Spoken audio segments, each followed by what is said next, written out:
सबसे पहले एक इन्फॉर्मेशन मैं आप तक पहुंचा दूं। मैंने आपसे बड़े लंबे अरसे से लगातार ये गुजारिश की है कि अगर आप पाकिस्तान में रहते हैं और पाकिस्तान में मौजूद हैं तो फिर वीपीएन इंस्टॉल कर लें, क्योंकि तमाम इख्तलाफी आवाज़ों को कुचलने का फैसला हो चुका है। बाकायदा पाकिस्तान के न्यूज़ चैनल्स पे अब ये खबर भी चलवा दी गई है कि जितने भी लोग इख्तलाफ रखते हैं एस्टेब्लिशमेंट से या हुकूमत से, उनके चैनल्स अब बाकायदा बंद कर दिए जाएंगे। पाकिस्तान में आप वो चैनल्स नहीं देख पाएंगे, जैसे कि भारत में हमारे चैनल सबके बंद हैं, हमारे जो ट्विटर हैंडल्स हैं वो भी भारत में बंद हैं। तो इसी तरह पाकिस्तान के अंदर भी अब यूट्यूब चैनल्स और बाकी जो प्लेटफॉर्म्स हैं उनके ऊपर हमें बंद करने की कोशिश की जाएगी, बल्कि इसका आगाज कर दिया गया है बाकायदा हुकूमत से। कुछ खबरों के मुताबिक, ये मीडिया में रिपोर्ट हुई है खबरें, कुछ खबरों के मुताबिक हुकूमत से इजाजत मांग ली है पीटीए ने कि जनाब हमें इजाजत दें, हम ये चैनल सारे बंद कर देंगे। इसमें एक मेरा चैनल है, ये जो आप जहां भी वीडियो देख रहे हैं, सदीक जान साहब का चैनल है, साबिर शाकिर साहब का चैनल है, शहबाज गिल साहब का चैनल है, वकार मलिक साहब का चैनल पहले बंद कर दिया गया है, अहमद दुरानी साहब का चैनल भी पहले बंद कर दिया गया है, और भी कुछ लोग हैं जिनके चैनल्स पाकिस्तान में बंद किए जाएंगे।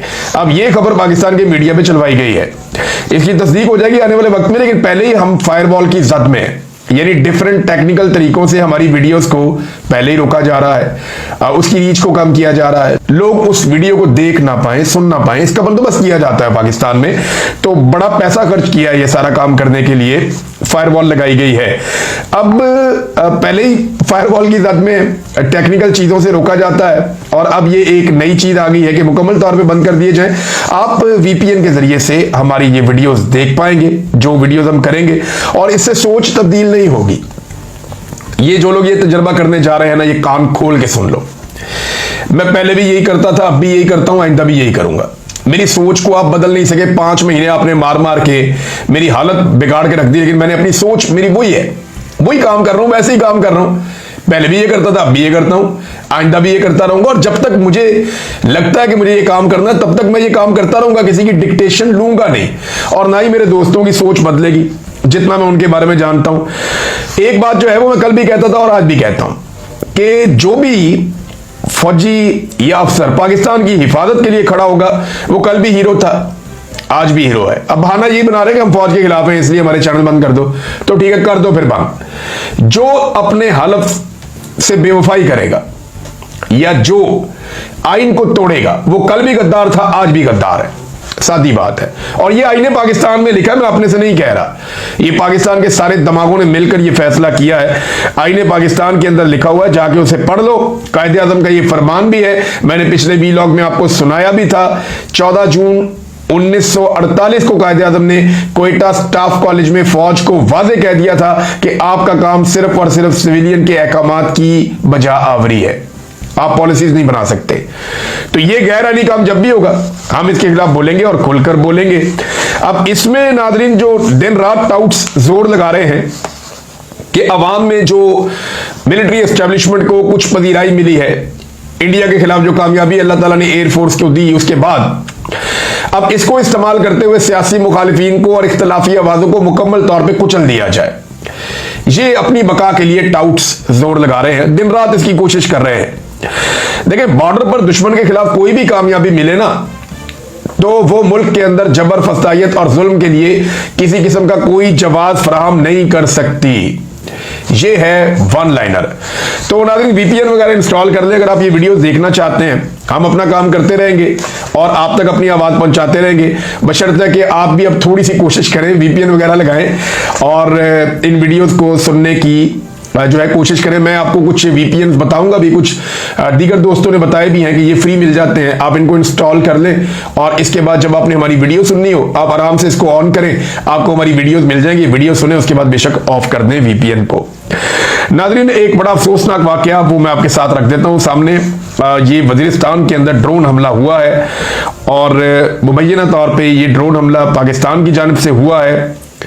इस ड्रोन हमले में 4 बच्चे शहीद हो गए हैं जबकि 3 जख्मी हुए हैं। मुख्तलिफ इतलात के मुताबिक कुछ इतलात ये कह रही है कि 3 बच्चे शहीद हुए हैं और 4 बच्चे जख्मी हुए हैं। अब क्योंकि वो दूर दराज का इलाका है, वहां पे मीडिया की इतनी रसाई भी नहीं है वजीरिस्तान में, लेकिन लोगों ने एहतजाज शुरू कर दिया है जो थोड़ी बहुत तस्वीरें आई हैं वो ये बता रही हैं कि बच्चों की लाशें सड़क के ऊपर रख के लोग वहां पे बैठ गए और वो एहतजाज कर रहे हैं। ये मीर अली का इलाका रिपोर्ट किया जा रहा है वजीरिस्तान में।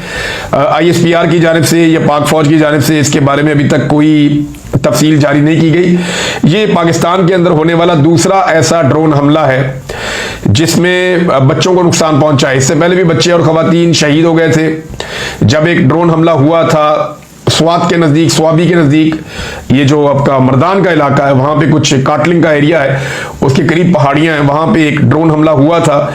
तो वो गुज्जर बरादरी से ताल्लुक़ रखने वाले लोग थे जो ये जानवर पालते हैं अपने, खाना बदोश लोग, तो उनके ऊपर ये हमला हुआ तो खवातीन और बच्चे भी शहीद हो गए थे। और तब हुकूमत ने मुकदमा भी दर्ज नहीं किया, खैबर पख्तूनख्वा की हुकूमत ने कोई कार्रवाई भी नहीं की, लेकिन फिर इसके ऊपर जो है मट्टी डाल दी गई मामले पर। हत्ता कि ये मामला इमरान खान साहब को जेल में जाकर बताया भी नहीं गया। और अब ये एक और ड्रोन हमला रिपोर्ट हुआ है जिसमें बच्चों की लाशें अब आप देख सकते हैं ये नजर आ रही हैं, इनकी शहादतें हो गई हैं वजीरिस्तान में, लोग वहां पे सरापा एहतजाज है। मजीद तफसीलात इसकी सामने आएंगी तो हम आपके सामने रखेंगे। बहुत सारे जर्नलिस्ट इसको रिपोर्ट कर रहे हैं और जो तफसीलात मेरे पास अब तक इसके हवाले से हैं वो मैंने आपके सामने रख दी है।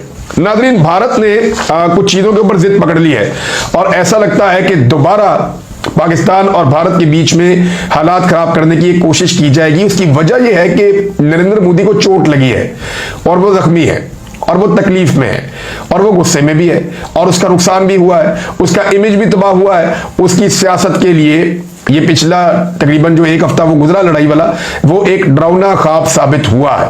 अब द संडे गार्डियन है इंडिया के अंदर, अब ये इंडियन अखबार है द संडे गार्डियन। देखें ना, अब ये अखबार के अंदर जो लोग लिखते हैं वो लोग होते हैं जो क्रिमिनल ना हो। यानी इंडिया ये कहता है कि हमारे मुल्क के अंदर दहशतगर्दी होती है तो वो दहशतगर्द इंटरनेशनली रिकॉग्नाइज किए जाएं और उनको किसी किस्म का रूम ना दिया जाए। लेकिन एहसानुल्लाह एहसान जिनके ऊपर बहुत सारे इल्जाम हैं पाकिस्तान में दहशतगर्दी के हवाले से, वही एहसानुल्लाह एहसान इंडिया के अंदर अखबार द संडे गार्डियन के अंदर अपना एक मजमून लिखते हैं। और इससे पहले भी एहसानुल्लाह एहसान ने एक मजमून द संडे गार्डियन में लिखा था 9 मार्च को। ये वक्तन ब वक्तन लिखते रहते हैं, लेकिन बात यह है कि क्या ये दुरुस्त है? क्या एहसानुल्लाह एहसान को एक दहशतगर्द के तौर पे नहीं माना जाता? क्या उन्होंने दहशतगर्दी की कार्रवाइयां नहीं की? क्या वो कलअदम तंजीमों के साथ काम नहीं करते या उनके साथ रिलेशन नहीं रहे? देखिए, पाकिस्तान ने इन्हें गिरफ्तार किया था 2017 में। उस वक्त के DG ISPR ने आकर बताया, शायद आसिफ गफूर थे, उन्होंने आकर बताया कि जनाब हमने पकड़ लिया है एहसानुल्लाह एहसान को। यानी उन्होंने पहले ये क्लेम किया कि जनाब एहसानुल्लाह एहसान ने खुद ही गिरफ्तारी दे दी है और सरेंडर कर दिया हुकूमत पाकिस्तान के खिलाफ।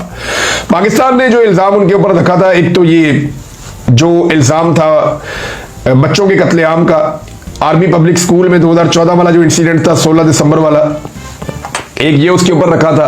दीगर बहुत सारे इल्जाम उसके ऊपर लगाए जाते थे कि ये कलअदम तंजीमों के साथ मिलकर तहरीक तालिबान पाकिस्तान के तर्जुमान के तौर पे काम करता रहा।